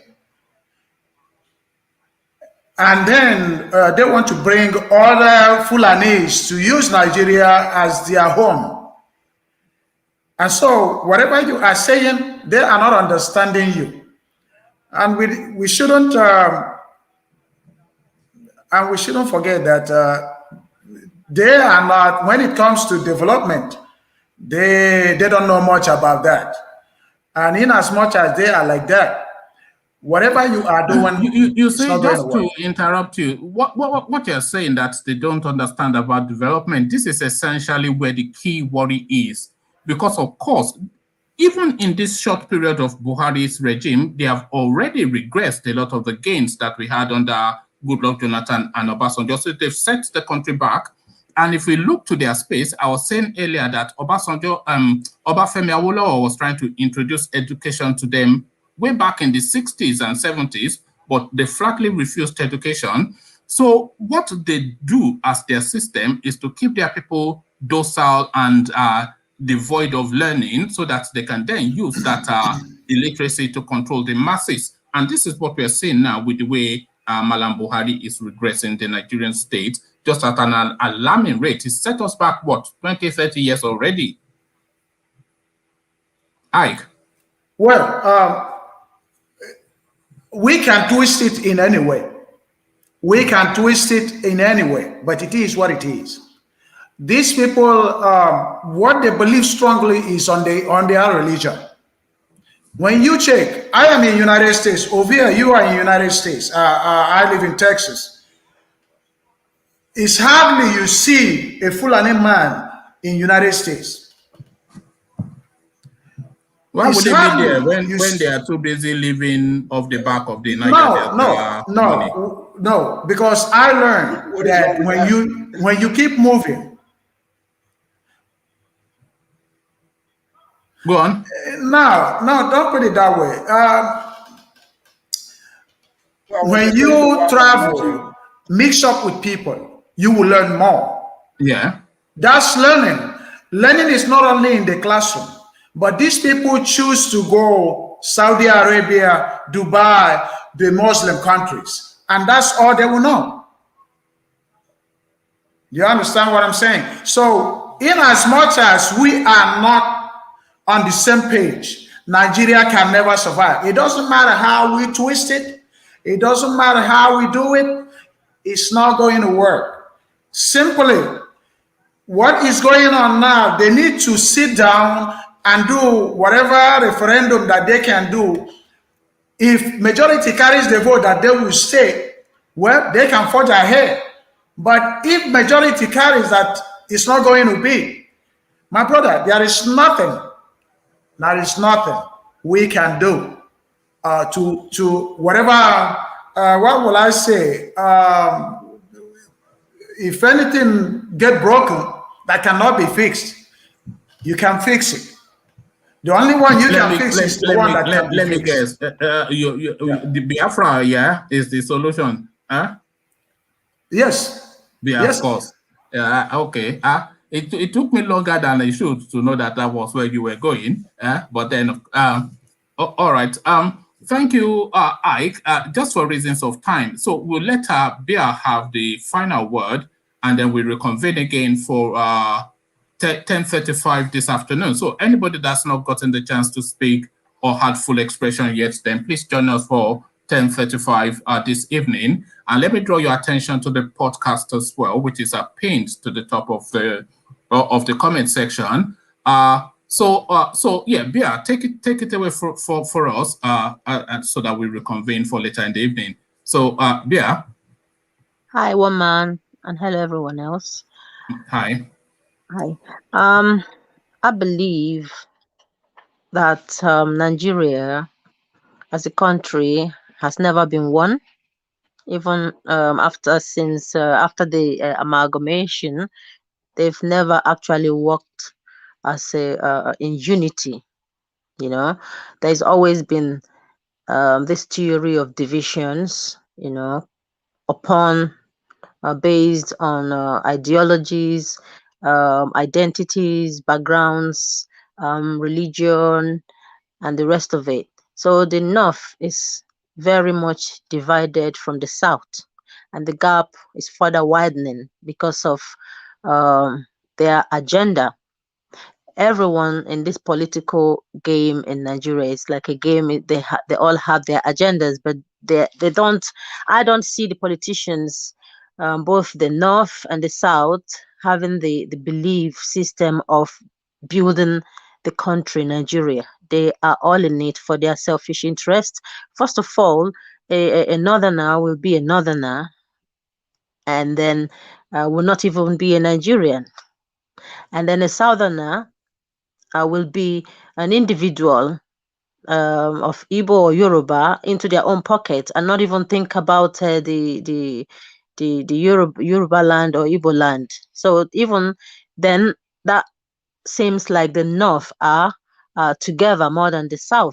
But even though at that, the North still disagree, but they seem to agree politically because of their common interest of power, even though they disagree ethnically.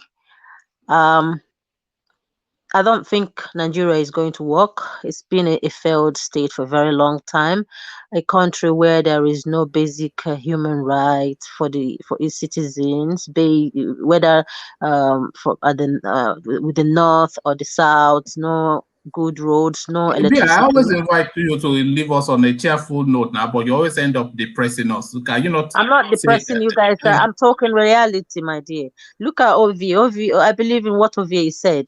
We come here every night and day to talk about Nigeria, but we need to start talking about solutions. What do we do? How can we solve this problem? It's not about big grammar. This your no, big the massive grammar. solution is a recalibration of the space, big How or are we small going to grammar.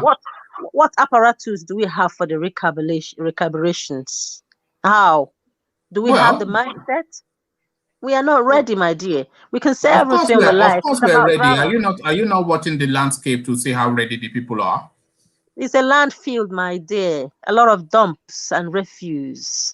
There is no readiness. We can talk. We need to start walking the walk. So you think Nnamdi Kanu is not ready for change? Igboho is not ready for change? This is Showore not is not about ready Nan. for change? When I'm talking generally. I'm not talking about as an Igbo or as a Yoruba person. I'm talking now as a person, an individual.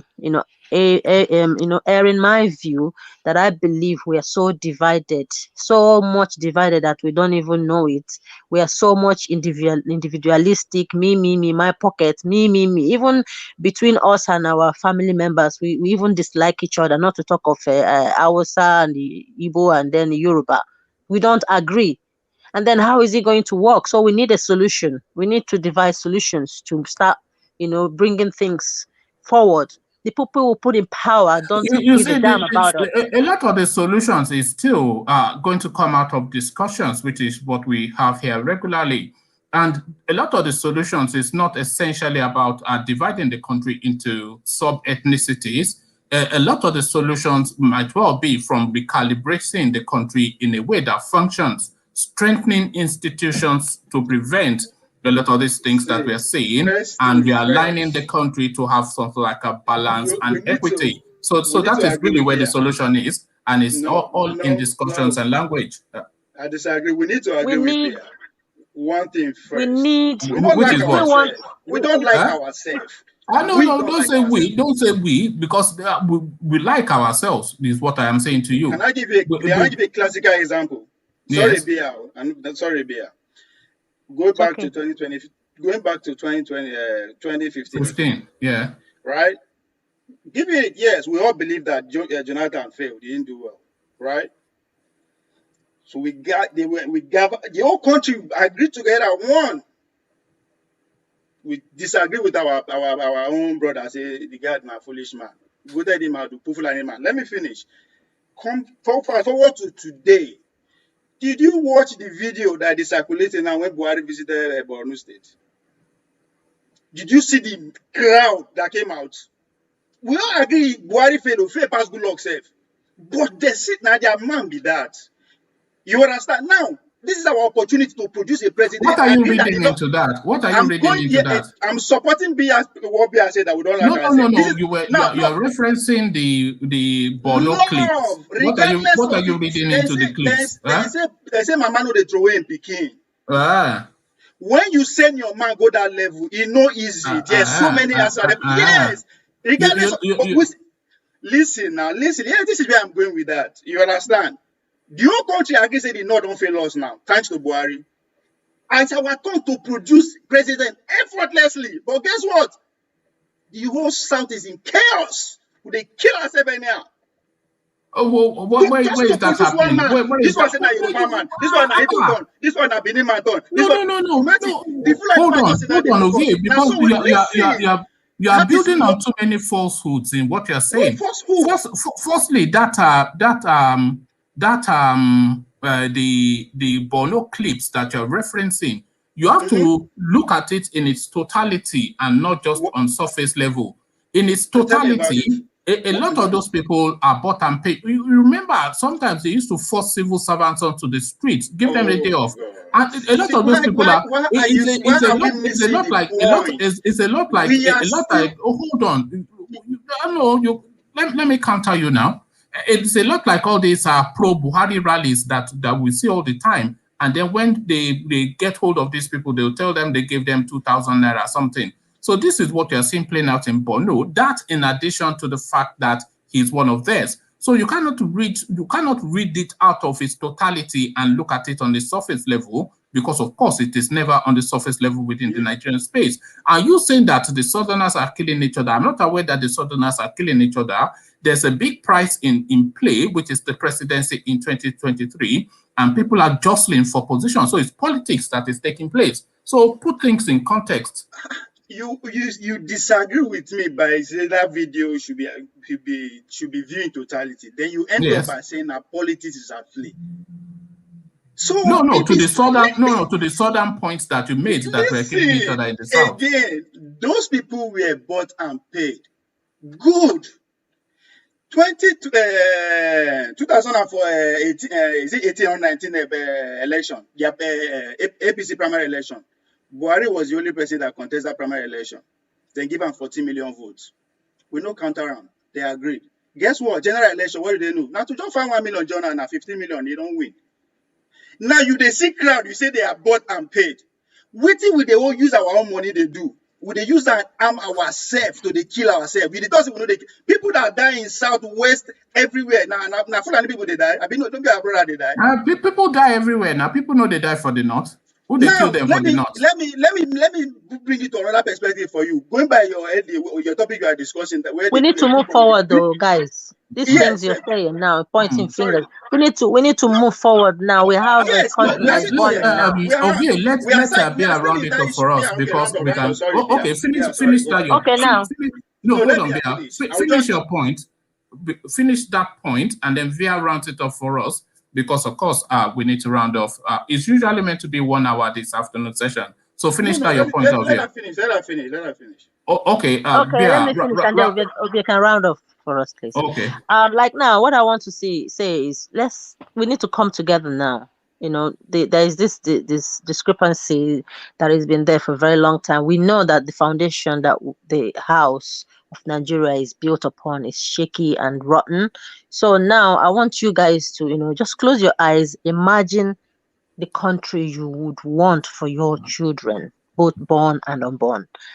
It's like when you want to build a house, you begin to dream and visualize what type of house do you want to have, which is Nigeria. That is on one point. Then you need to begin to design the architectural structures, which is going to be on a good, solid foundation, because the foundation we have had by the amalgamation is quite shaky and doesn't fit into the Nigeria kind of ways and ideas. So we need to, first of all, knock down that Nigeria as a structure and then redesign a structure that would work for everyone, making every citizen in Nigeria, whether you are poor or equal, meritocracy, not favoritism. We need to remove sentiment aside. We need to start educating people and teach them history. Let people know who they are and then what they can bring to the table, to know that you don't have to come from a rich home to become somebody in life. You can, be the leader of the country one day. Don't, devalue certain people so that they now run away from politics. Encourage people, whether woman, man, whoever, but until we come together to the table, removing sentiments of religion and ethnicities and bridging those hateful boundaries, we are going nowhere. Either ways, if not that, please let there be a referendum and give us Biafra, please. Thank you. There we go. Biafra or nothing. Thank you, Bia. So I don't know if Bia was aware or not that she was essentially speaking to an Awolowo narrative, which is, of course, the foundation has to be in place. And that is what Awolowo said by saying that to have a country called Nigeria first, we must civilize the Abokis. But a few words from you, Ovie, and then we'll leave it there. No, you are misinterpreting the great Awolowo. No. Awolowo said the panacea to the Nigerian situation is education, and that education has to be focused essentially on the North. This was his narrative. It's not just a narrative, and he put it to action. Yes. So yes. So we have to civilize the North to get to the Nigeria that we want. How did they achieve that? How do you mean? He was able to achieve that because the Yoruba were in charge of the Southwest then. They are in charge, they are in control, right? So that is the whole point. See, we can all dream of a better oneness the way Bia painted as we all want. If we are not in control of the Nigerian state, it will just continue to be a dream. The Fulani understand that. They have their own, they understand how they want their Nigerian to be. Guess what? They swing to action by making sure they are in charge of the Nigerian state. The other guy from Texas was alluding to the fact that, they don't like education, they go Saudi Arabia, go get education. Yes, but that education they are getting in Saudi Arabia, is there an effect? Are we getting the effect in Nigeria? The question is yes. We go school, Harvard, London School of Economy. Look, the narrative is a lot more complex than what you're discussing. Okay. No, it is not. It is not. It is. Complex. It is. But this is what I'm saying to you, that it's not. You have to look to the nuance. You have to look to the nuance. You can dream. For you to achieve your dream, you have to swing to action. And by action, by taking charge. In that Nigerian situation, if you are not in charge, you cannot implement anything. That's how it works. Anywhere in a civilized, we are in a democracy, because in a civilized world, if you are not in charge, you cannot implement anything. I don't want to hit the 2-hour mark, because I always promise myself that. So round it off and then we'll reconvene. Yeah. They put bounty on a Kanu head. That's a smart move. That's a political move. That's whatever you can read to that. Because we now this same Nigeria we did, where one man called Shakau, they destroy every part of Nigeria. They kill people on South and Western and two. Anybody get balls to stand up say, I put 1 million for your head? There was a bounty on his head. By the state, not by a group of individuals from the south or from the west, who their people are being victimized in the north. Let's leave it there. That's what we're thinking. So you will need to face ask ourselves some real question. What do we really want? Everybody there's absolutely nothing that you have. There's absolutely nothing you have said in this session of here that I agree with. But I'm not going to label it with you, because I know we'll be at it forever. But I thank you, a delight. Sorry I was away. Yeah, I think I explained it to you when I in that text, that I sent you. So, but we're back in full force now, and even in fuller force. 10:35 UK time. Ovie will be here. Will you? There's over 200 odd people in the session, so I want that reflecting in the subscription numbers. because of course, a lot of you just watch without having the thought to subscribe. Whether you disagree or not, it provides an avenue for these discussions to take place. Whether you think my views are too sectional or too extreme, or you think Ovie is a way with the fairies, whatever your thoughts are, you still come here to follow along. So if you're doing that, then please subscribe. And then, of course, we have it on podcast as well.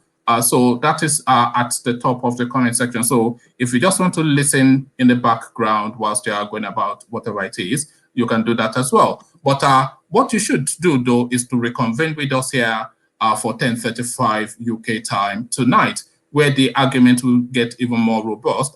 The debate, I should say, I don't like the word argument, the debate will get even more robust, and the opinions even more polarized. So come be part of it and throw your tea at the computer, at the nonsense that you're hearing, or nod your head in agreement at the sense that somebody just made.